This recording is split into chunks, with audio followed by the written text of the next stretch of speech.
You are watching India Global with me, Parmeshwar Bava. The BRICS Club is expanding its ranks by inviting Saudi Arabia, Iran, Egypt, the United Arab Emirates, Argentina and Ethiopia. Meanwhile, Prime Minister Modi and President Xi Jinping met on the sidelines of the BRICS summit. We cover all this and more on this episode of India Global. Let's begin with the headlines.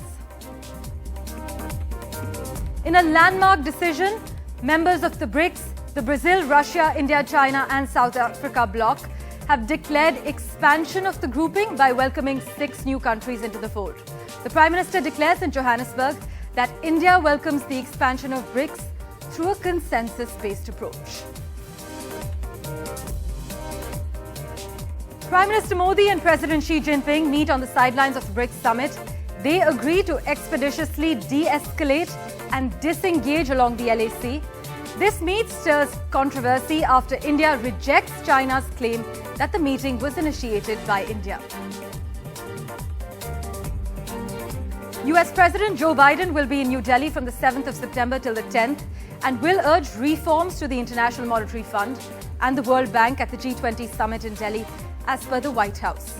Meanwhile, Russian President Vladimir Putin will not attend the G20 summit in New Delhi in person, the Kremlin has said. Former US President Donald Trump now has a mugshot. Facing 13 counts related to his efforts to overturn the 2020 election, Trump surrendered to Georgia law enforcement. He was taken into custody, or as he put it, arrested by a radical left low-life district attorney. Putin breaks his silence over Yevgeny Prigozhin's reported death some 24 hours after the Wagner chief's private jet crashed.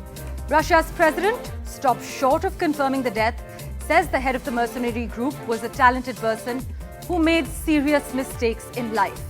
Meanwhile, the US rejects suggestions that a surface-to-air missile brought down Prigozhin's plane.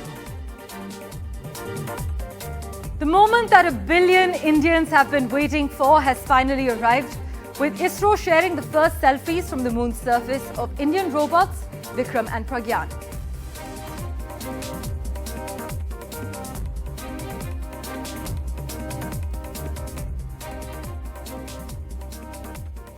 Well, in a landmark decision, members of the BRICS have declared expansion of the grouping by welcoming 6 new countries into the fold. But this is just the first round of expansion of BRICS. Over 20 formal applications have been received, and more than 40 countries want in. Take a look at our report. We have decided to invite the Argentine Republic, the Arab Republic of Egypt, the Federal Democratic Republic of Ethiopia, the Islamic Republic of Iran, the Kingdom of Saudi Arabia, and the United Arab Emirates to become full members of BRICS. BRICS nations have now expanded the bloc by inviting 6 other countries, 3 from the Gulf, 2 from Africa and 1 from Latin America, to be full members on the 24th of August. This grouping is set to become an 11-nation group from the 1st of January 2024.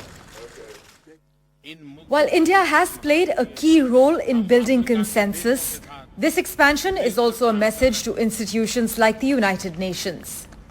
Bharat का ये मत रहा है कि नए सदस्यों के जुड़ने से विश्व के अनेक देशों का मल्टीपोलर वर्ल्ड ऑर्डर में विश्वास और सुदृढ़ होगा।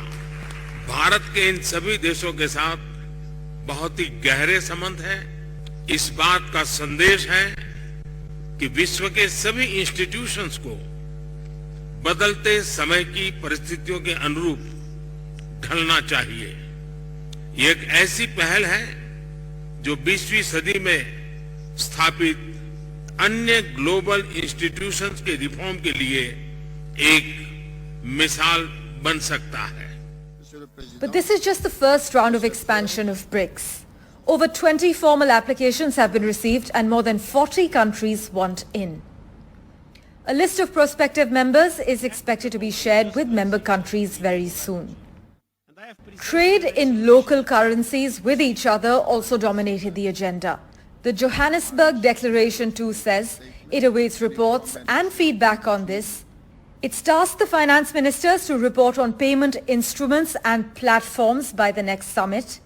It expressed concern at the negative impact of conflict on developing countries and called for comprehensive reform in the UN and the Security Council. In addition, India stressed the importance of Africa, reiterating support for inclusion of the African Union in the G20. India is Africa's fourth largest trade partner and the fifth largest investor. We are also working with Africa in the fight against terrorism as well as piracy. Bharat एक विश्वसनीय और करीबी साझेदार है। Global south की चिंताओं को मुख्य धारा में शामिल करने के लिए हमने 3 अफ्रीकी देशों तथा कई विकासशील देशों को गेस्ट कंट्री के रूप में आमंत्रित किया है। भारत ने अफ्रीकन यूनियन को G20 की स्थायी सदस्यता देने का प्रस्ताव भी रखा है। The BRICS group says it wants to bring diversity amid increasing polarization. This as Prime Minister Modi and China's Xi Jinping exchanged pleasantries and met on the sidelines. The two leaders also discussed the situation on the LAC. In a conversation with President Xi Jinping of China, Prime Minister highlighted India's concerns on the unresolved issues along the LAC in the western sector of the India-China border areas. Prime Minister underlined that the maintenance of peace and tranquility in the border areas and observing and respecting the LAC are essential for the normalization of the India-China relationship. Bilaterals with South Africa as well as other countries like Iran, Ethiopia and Senegal also took place in Johannesburg. With Kadambani Sharma, Parmeshwar Bava for NDTV. So 6 more countries are now set to enter BRICS as full members from the 1st of January 2024. It's an expansion which has been pressed by China and also welcomed by India, two neighbors involved in border strife, and they're competing as well. But what does it mean for BRICS and especially India? Once again, New Delhi is back in the thick of global geopolitics of things, chairing summits and negotiating place at the high table of global governance. Now, while experts argue that the ability of BRICS to reorder or steer the global economy in any significant manner is deeply suspect, some analysts argue that the bloc's appetite to create economic agreements amongst its own members is limited and its historical capability to influence global geopolitics overestimated. But going forward, this club is capable of influencing the future of world politics. We have seen just the first round of expansion of the BRICS bloc. There are questions now whether BRICS is going to be too big and unwieldy. More expansions may follow, and a list of prospective partner countries is set to be drawn up by the next summit. Now, the second big point is, do the interests of BRICS members align? It looks difficult with members like Iran. As far as problems for India are concerned, while India is trying to balance Washington with BRICS, the expansion pushed by China now poses the question whether it's a diplomatic win for China. India nonetheless has positioned itself as a key consensus maker, but it's crucial to note that Brazil was opposed to the BRICS club expansion. Meanwhile, geopolitical analysts believe the entry of Saudi Arabia will give more heft. Meanwhile, at their first direct conversation in over 9 months, Prime Minister Modi and Chinese President Xi Jinping seem to have remained at their respective positions on the border standoff. While China publicly claimed that the informal talks were based on an Indian request, top government sources have refuted it, clarifying that there was a pending request from the Chinese side. Our sources said the two leaders, however, had an informal conversation at the Leaders' Lounge during the BRICS summit in Johannesburg. The two leaders in the meeting agreed to work for expeditious de-escalation along the entire line of actual control, where tensions have been high since June 2020, when the two sides clashed in eastern Ladakh's Galwan Valley. Meanwhile, after attending the 3-day BRICS summit, Prime Minister Modi is on a 1-day visit to Greece. Well, the Prime Minister became the first Indian Prime Minister to visit Greece in 40 years, in 4 decades. The Prime Minister said India and Greece are a natural match and highlighted the foundation of the ties between the two countries is ancient and strong. After bilateral talks, both countries agreed to double trade by the year 2030, and the Prime Minister was also conferred with the top Greek honour, the Grand Cross of Order, by the Greek President. आज प्रधानमंत्री जी और मैंने Bharat Greece partnership को strategic स्तर पर ले जाने का निर्णय लिया है। हमने तय किया है कि हम डिफेंस एंड सिक्योरिटी, इंफ्रास्ट्रक्चर, कृषि, शिक्षा, न्यू एंड इमर्जिंग टेक्नोलॉजी और स्किल डेवलपमेंट के क्षेत्रों में अपने सहयोग को बढ़ाकर अपनी स्ट्रैटेजिक पार्टनरशिप को मजबूती देंगे। प्रधानमंत्री जी और मैं सहमत है कि हमारा द्विपक्षीय व्यापार तेजी से बढ़ रहा है और आगे भी बढ़ोतरी की अपार संभावनाएं हैं। इसलिए हमने वर्ष 2030 तक अपने द्विपक्षीय व्यापार को 2 गुना करने का लक्ष्य तय किया है।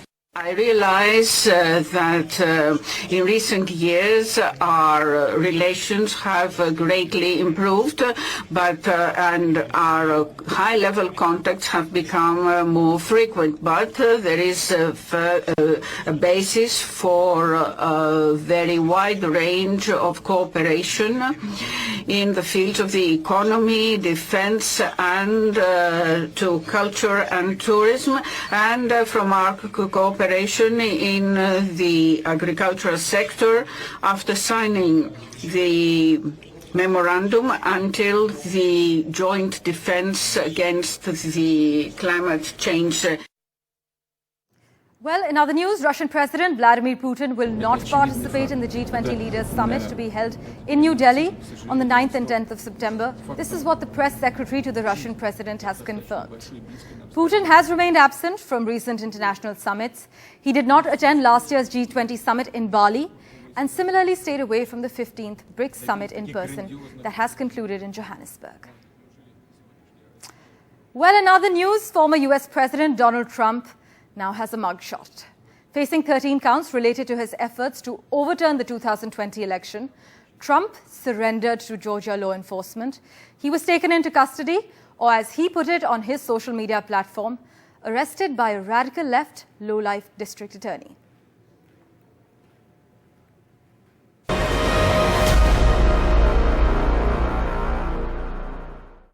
An American president in a police mugshot. Not something the United States has seen before. Jail records show that Donald Trump was placed under arrest on Thursday night in connection with the Georgia election subversion case. He has been booked for racketeering and conspiracy. Released soon after on a $200,000 bond, Trump headed back home to New Jersey, but not before he told the media at the airport that he had done nothing wrong. I really believe this is a very sad day for America. This should never happen. If you challenge an election, you should be able to challenge an election. I thought the election was a rigged election, a stolen election, and I should have every right to do that. Is what has taken place here is a travesty of justice. We did nothing wrong. I did nothing wrong, and everybody knows it. Trump has been indicted 4 times in 5 months. I like to check the polls. If convicted, experts believe it could improve his chances in the 2024 elections. On the other hand, his conviction could hinder his campaign, paving the way for Ron DeSantis to become the Republican contender in the 2024 presidential race. NDTV Bureau Report. Meanwhile, we spoke with the US Ambassador to India, Eric Garcetti, also a close aide of the US President, regarding Joe Biden's G20 agenda, whether India can broker peace between Russia and Ukraine, and whether the US feels threatened with this expansion of the BRICS bloc. Listen in to all this and more, including his thoughts on the move from LA to New Delhi. We are joined by the US Ambassador in India, Eric Garcetti. Thank you so much, sir, for joining us on NDTV. Absolutely. Great to be with you. Thank you so much. We know the US President is going to be touching down in New Delhi from the 7th of September. What's top of his agenda? I think first and foremost, a successful G20. and a chance to see a country he loves, a government that he's engaged with, and his counterpart, who he just welcomed in Washington for a historic visit 2 months ago. The momentum has not let up. We know that America loves India, and India loves America, but it's more than just symbolism. It's about producing good outcomes that improve the quality of life for global citizens and lifting up India's incredible leadership in G20. You've been here over 100 days now, and you've traversed around 12 cities. You've got the pulse of the country. Do you think India stands a chance to broker peace between Russia and Ukraine? I would hope all of our friends and all global nations will speak for peace and work for peace. Peace doesn't come automatically. In some ways, it's easier to start a war than to end one. But we have been seeing great steps and signs coming from the leaders here in India of engaging, whether it was in Saudi recently with NSA Doval going, or whether it's some of the sideline meetings, like meeting with President Zelensky in Hiroshima. We can't do this alone, but we should stand for principle together, that no country should invade another. I think India and Indians know how important sovereignty and borders are. Absolutely. And that's the principle that we're standing for. As two democracies, I would hope both of us can help land that peace. People are dying as we speak, and they're counting on us. But countries turning eastwards, as we've seen during the BRICS summit in Johannesburg. First, your thoughts on the BRICS expansion. And countries turning eastwards, does this pose a threat to the United States? You know, I come from Los Angeles, so when some people maybe on the east coast of our country look at going eastward, it's actually westward. It's where we've been looking my entire life. I'm a child of the Indo-Pacific, and so to me it's an exciting thing. And remember, America is an Indo-Pacific country. The other side is Atlantic, but for many of us, this is not only where the most important trade growth, the most important security issues are, but a place that will continue to have attention. In terms of BRICS or G20, we want people to know that America stands for not just the engagement of countries that are doing well, but most importantly, the lifting up of countries that still have places to go. Women's empowerment, getting out from under crushing debt, building infrastructure, going from countries that just have their resources extracted and exploited to places that have vibrant and diversified economies.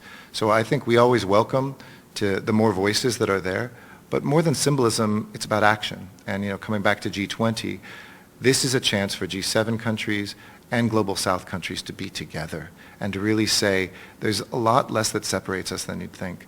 During the pandemic, we learned that when countries like India were so important to the global solutions. And I think in the future, whether it's climate, whether it's women, whether it's looking at the ways we have to space. I mean, this week, congratulations, so exciting. We need to be together. And from the seabed to space, we are, U.S. and India, working together as a force for good. Right. And as far as recession is concerned in your country, are things looking up currently, or is the recession still on the radar? No, I mean, we always have to be careful of that in any global economy, and certainly in the United States, but a record number of jobs, lowest unemployment we've ever seen. And we've also seen some very important indicators in terms of job growth. Wages are going up, which means the quality of life for Americans has improved. But we want to engage with India on this. We want to see a frictionless relationship so that American goods and services can more readily be here, and vice versa. What's exciting about today is Indian companies are investing in America, creating jobs in the United States and bringing profits back here. That's not always how history has worked in India, and we think it's a powerful new image for how the global kind of evolution can go, that it isn't about one region, it's not about developed and developing, it's about close friends finding out the rules that help everybody prosper. About close friends finding out the rules that help everyone prosper. That's the big takeaway. As we wrap, what's the shift been like from LA to New Delhi? It feels like home. I miss Los Angeles. I love LA, but going from Hollywood to Bollywood has been so easy. And one thing that reminds me of home, coming from California, we're very hospitable. Indians are so warm, so welcoming, and they've got the best food.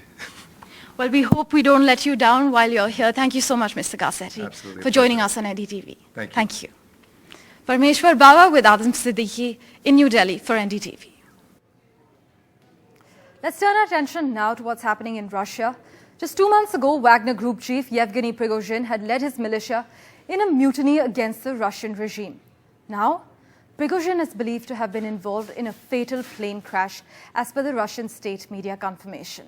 While speculation is rife that Putin, who is notoriously unforgiving of traitors, and accused Prigozhin of treason back in June, ordered the downing of the aircraft. There are many unanswered questions at this stage. Here's our report.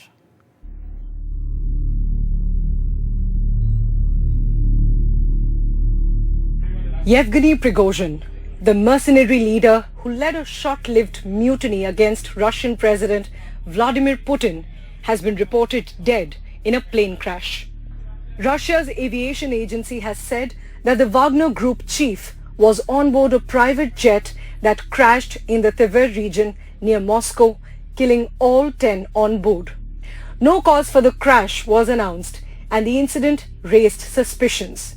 Putin had denounced the June rebellion as treason, but the mercenary leader had escaped immediate retaliation after striking a deal with Kremlin to leave the country and move to Belarus. The embraer plane, which reportedly carried Prigozhin, showed no sign of problems until a sudden drop in its final 30 seconds, according to flight tracking data. Within about 30 seconds, it plummeted more than 8,000 feet from its cruising altitude of 28,000 feet. According to reports, this type of a jet has a good safety record, with only one recorded accident in more than 20 years of service, and that was not related to mechanical failure. Prigozhin's allies quickly accused the Russian Defense Ministry of assassinating him. Grey Zone, a Telegram channel with more than 5 lakh subscribers linked to the Wagner Group, hailed him as a hero and a patriot. US President Joe Biden pointed a finger at Putin when asked whether the Russian president could be involved. While the reported death of Prigozhin doesn't come as a surprise, there are a few questions that need to be answered. Russia's investigative committee said that it has opened a criminal investigation into the plane crash that reportedly killed Prigozhin. The main investigation department of the Investigative Committee of the Russian Federation initiated a criminal case on the fact of an aviation accident in the Tver region on the grounds of a crime under Article 263 of the Criminal Code of the Russian Federation, violation of traffic safety rules and operation of air transport. Prigozhin enjoyed strong support in Russia. Soon after his demise, people were seen bringing flowers and candles to a makeshift memorial outside Wagner's office building in St. Petersburg. With Vishal Vivek, Bureau Report, NDTV. India's moon mission Chandrayaan-3 has made a successful soft landing near the moon's south pole, bringing cheer to 1 billion hearts and propelling India to the elite space club. As Chandrayaan-3 signals the launch of India's time in space exploration, Russian President Vladimir Putin was among the first world leaders to congratulate us, calling our moon landing an impressive achievement just days after Moscow's own mission crashed. The US Department of State's Bureau of Oceans and International Environmental and Scientific Affairs has said Chandrayaan-3's success will power the imagination of people in the future, while the US National Security Advisor also praised what he called a historic landing. South Africa's president congratulated us, adding that for the BRICS family, this is a momentous occasion. Meanwhile, the Director General of the European Space Agency called the landing of Chandrayaan-3 an incredible event, praising our demonstration of new technologies. Also, the NASA administrator hailed the India-US partnership on Artemis Accords, which aims to establish a common vision via a practical set of principles and best practices. Meanwhile, within a few hours of the Google CEO congratulating India, SpaceX CEO Elon Musk also reacted to it. The data from Chandrayaan-3 scientific instruments will be crucial because the mission will be the first to physically, chemically and thermally characterize the soil and air near the moon's south pole on location. So India now has some measure of technological superiority now compared to most other spacefaring countries. Well, that's all we could pack on this episode of India Global. Thank you so much for watching. Goodbye.